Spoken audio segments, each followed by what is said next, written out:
Hello everyone, this video is presented to you by Sophia with the collaboration of BSES। Last video में हम question 19 तक cover कर चुके हैं, नहीं क्वेश्चन 18 तक कवर कर चुके हैं। अब हम क्वेश्चन 19 की तरफ चलते हैं। क्वेश्चन 19 और 20 ये बहुत ज़्यादा टफ क्वेश्चनों में से हैं, बट हम इसको बहुत इजीली तरीके से करेंगे जो आपको इजीली समझ आ जाएगा। तो क्वेश्चन को एक बारी, क्वेश्चन 19 को आप एक बारी पढ़ लें। तो क्वेश्चन 19 को पहले हम रफली समझते हैं, फिर उसके बाद फेयरली करते हैं कि कैसे उसको करना है। तो इसको समझने के लिए ज़रा ध्यान देना। बोल रहे लकड़ी के कुछ गट्ठे हैं, कुछ लॉग्स हैं। बोल रहे जब जैसे मैं बहुत सारे गट्ठे लेकर के आया तो मैं यहाँ जमा कर रहा हूँ उनको, एक ऐसे करके, दो, तो मैं ऐसे करके एक लंबी लाइन बना देता हूँ, ठीक है। और इस पहली लाइन के अंदर, इस पहली जो पहले ज़मीन पर ला करके रखता हूँ मैं, पहले मैं 20 गट्ठे यानी 20 लकड़ियाँ जमा करता हूँ पहली रो में, ठीक है। ऐसे ऐसे करके 20 जमा करता हूँ। फिर इसके ऊपर जैसे हमने यहाँ लकड़ियाँ रख दी, अब इसके ऊपर हमको क्या करना है, दोबारा से लकड़ियाँ रखनी है। तो बोल रहा है इसके दूसरे वाली जब दूसरी रो बनाते हैं हम, दूसरी लाइन बनाते हैं, तो उसमें भी इस तरीके से लकड़ियाँ जमा की जाती हैं और इस बार लकड़ियाँ रखी जा रही है 19। फिर ऐसे ही एक और रो बनाई जाती है, अब उसमें लकड़ियाँ इस बार रखी जाती है 18। तो आप मेरी बात को समझ रहे होगे, यानी कि ये स्टैक्स बनाए जा रहे हैं ऐसे ऐसे ऐसे ऐसे करके।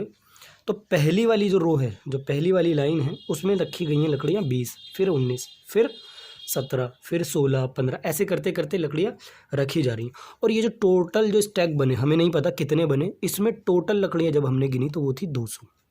समझ रहे हो मेरी बात? इसको आप ऐसे भी समझ सकते हो, जैसे ये कोई मान लो एक ऐसी जगह है, इस तरीके की कोनिकल शेप है, शंकु आकार है। तो यहाँ पर मान लो आपको कुछ रखना है, तो देखो इस वाली नीचे वाली जो रो है, ठीक है, इसमें आएंगे ज़्यादा, ठीक है। मान लेते इसको, इसमें आपको कॉइन्स रखने हैं, सिक्के रखने हैं 5-5 के, ठीक है। तो इसमें कॉइन आएंगे ज़्यादा, फिर ऊपर वाली में आएंगे कम, है ना, ऐसा ही होगा ना। फिर इसमें और कम, फिर इसमें और कम, फिर इसमें और कम, इस तरीके की रो बन रही हैं। अब हमें ये नहीं पता कितनी बन रही हैं, क्लियर है। मैं बोलूँ कि इसके अंदर टोटल जो सिक्के रखे गए वो कितने रखे गए, 200। मैंने आपको बता दिया पहली वाली लाइन में जो सिक्के हैं वो 20, फिर 19, फिर 18, 17 ऐसे जा रहे हैं। मैं बोलूँ जो इसकी आखिरी लाइन बनेगी ना, आखिरी, उसमें कितने सिक्के होंगे, उसमें कितनी लकड़ियाँ होंगी, एक तरीके से ये सवाल है आपका। क्लियर है मेरी बात?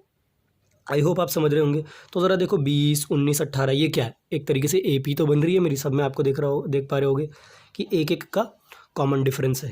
क्लियर है मेरी बात? आप समझ पा रहे हो या नहीं? ठीक है। तो अब देखो इसको फेयरली करते हैं। तो एक तरीके से हमें AP मिल गई कि पहली लाइन में कितने गट्ठे रखे गए लकड़ी के, 20, फिर 19, फिर 18, फिर 17, इस तरीके से ये चल रहा है। अच्छा, total number of stags, total number of logs जो हैं, यानी जो टोटल नंबर लकड़ियाँ हैं वो कितनी हैं, 200 हैं। इस पूरे के अंदर 200 हैं, ठीक है। तो एक तरीके से हमें SN दिया हुआ है, क्योंकि टोटल योग की बात चल रही है, AN की बात नहीं चल रही है। तो टोटल कितना दिया हुआ है, 200। क्लियर है। और A आपको पता ही है, जो हमारा पहला पद होता है, पहला टर्म होता है, वही A कहलाता है। तो A की वैल्यू 20 है। अब D क्या हो गया, आपको D भी दिख ही रहा होगा। D क्या होता है, A2 माइनस A1। ये A2 है, 19 माइनस 20। तो जब हम 19 में से 20 माइनस करेंगे तो माइनस का 1 आएगा, ठीक है, क्योंकि बड़े के साथ माइनस है, ठीक है। तो D की वैल्यू आ गई हमारी -1। A आ गया, D आ गया, SN आ गया। अब हमको क्या निकालना है, इसमें से पहले N निकालना है। क्या निकालना है, N क्यों निकाल रहे हैं, ताकि हमें ये पता लग जाए इसमें टोटल नंबर ऑफ टर्म्स, यानी टोटल नंबर ऑफ रोज़, जो ये रो बनी है, जो ये चीज़ें बनी हैं, यानी 1, 2, 3, 4, 5 की, इसके अंदर कितनी ऐसे करके कितनी लाइंस बनी हुई हैं, कितने गट्ठे बने हुए हैं। समझ पा रहे हो मेरी बात को? पहले हमें ये चीज़ निकालनी है, तो इस चीज़ को निकाल लेते हैं। और ये चीज़ कैसे निकलेगी, SN वाले ही फॉर्मूले से निकलेगी। SN = N/2, 2A + N-1 into में D। अब SN की वैल्यू देखो हमारे पास 200 है, ऑलरेडी ये गिवन है हमें। अब N की वैल्यू हमारे पास नहीं है, तो N रहेगा, डिवाइडेड बाय 2 इंटू में A। और A की वैल्यू कितनी है हमारी, 20, प्लस N की वैल्यू कितनी है हमारी, हमें नहीं पता, -1 इंटू में D। और D की वैल्यू कितनी है, -1।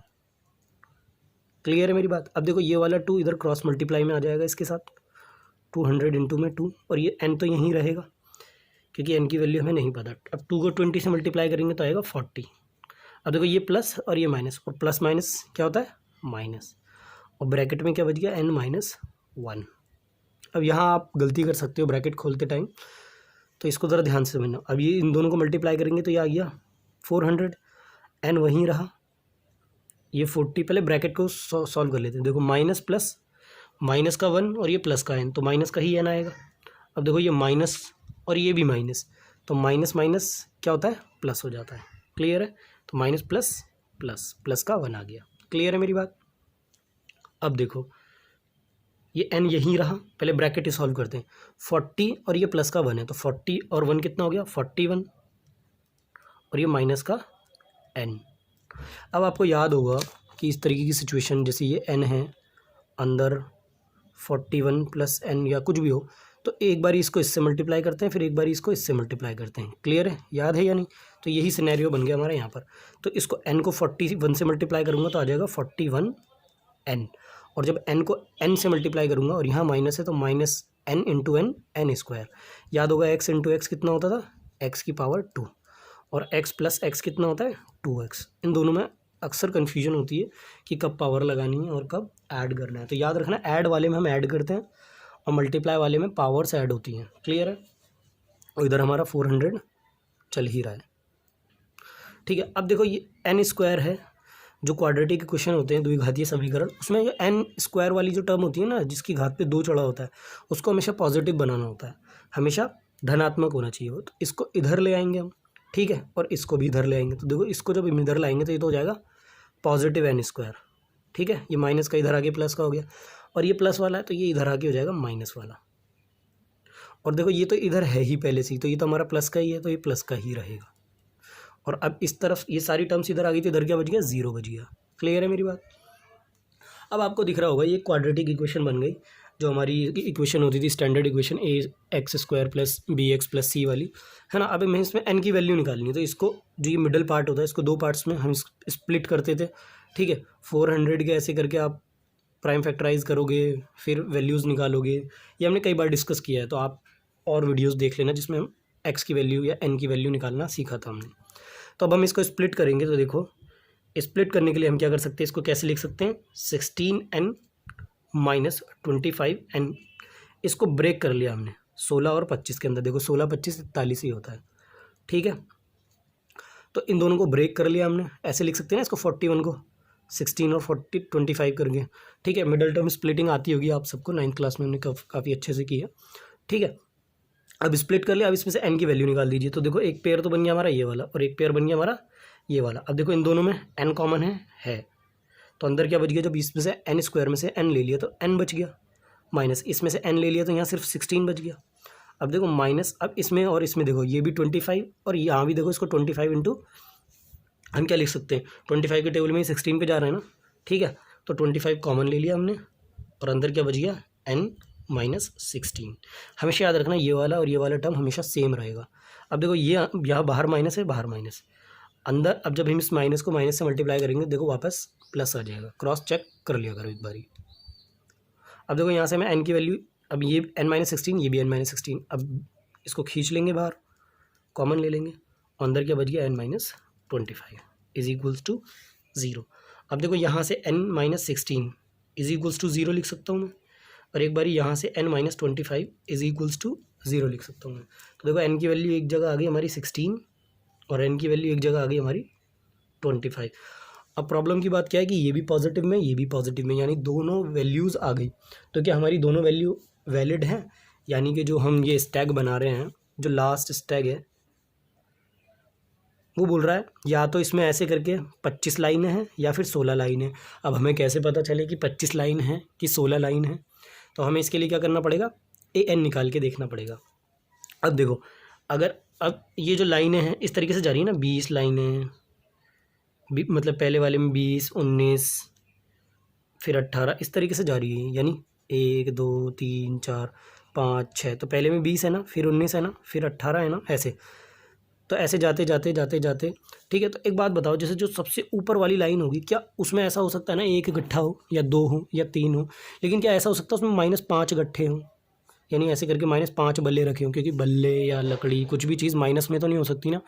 तो इन दोनों में हम ये निकाल करके देखेंगे किसकी वैल्यू माइनस में आ रही है, ठीक है।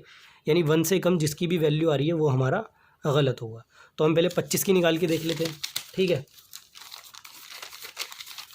अब मैं इसको यहाँ से आगे फॉरवर्ड इस तरफ से कर रहा हूँ, ठीक है। तो अगर मान लेते हैं ऐसे करके इसमें 25 लाइनें हैं, तो 25 लाइन का मतलब क्या है, वो लास्ट वाली जो टर्म है उसमें an की वैल्यू क्या है 25 होगी, समझ रहे हैं या नहीं। यानी an जो होगा हमारा वो जो लास्ट वाला होगा वो क्या होगा 25 होगा। अब देखो, तो अब हम a25 निकाल के देखते हैं। अब बताओ a25 को तुम क्या लिख सकते हो, a25 बराबर a प्लस 24d लिख सकते हैं, ऐसे हमने कई बार देखा है। तो a की वैल्यू अब आपको पता है, देखो a की वैल्यू कितनी है हमारी 20 प्लस 24 इंटू में d, और d की वैल्यू कितनी है -1। क्लियर है। अब देखो 20, अब देखो ये प्लस ये माइनस, तो ये माइनस हो गया। तो देखो 20 माइनस 24 यानी कितना आएगा -4, ये प्लस ये माइनस, प्लस माइनस माइनस, और निशान बड़े के साथ वाला। तो a25 की वैल्यू कितनी आ गई -4। यानी कि जो ये हमने स्टैग ऐसे ऐसे ऐसे ऐसे बनाते जा रहे थे, जो ऊपर वाला स्टैग, जो ऊपर वाली लाइन है उसके अंदर कितने गट्ठे होंगे -4। तो एक बात बताओ, लकड़ियों की वैल्यू या गट्ठों की वैल्यू, किसी भी चीज़ की वैल्यू माइनस में हो सकती है क्या, नहीं ना। तो इसलिए हमारा a25 हो गया गलत। यानी कि हमारे सिर्फ कितने हैं स्टैग, यानी लाइंस कितनी होंगी 16 लाइनें होंगी। यानी ऐसे करके कितनी रो बनाई गई हैं ऊपर 16 बनाई गई हैं। कितनी बनाई गई हैं 16। तो अब बताओ a16, यानी अब वो ये पूछ रहा है ये जो 16वीं लाइन है ना इसके अंदर कितनी लकड़ियाँ रखी हैं। तो a16 को हम क्या लिख सकते हैं a प्लस 15d। अब a की वैल्यू बोलो कितनी है, a हमने अभी देखा 20 प्लस 15 इंटू में d, और d कितना है -1। बस सॉल्व कर दो इसको, देखो प्लस माइनस माइनस हो गया, 15 को 1 से करोगे तो 15 ही आएगा। अब 20 में से 15 गया 5। तो यानी कि जो ऊपर वाली सबसे ऊपर वाली लाइन है इसके अंदर कितनी लकड़ियाँ होंगी 5 लकड़ियाँ होंगी। क्लियर है मेरी बात।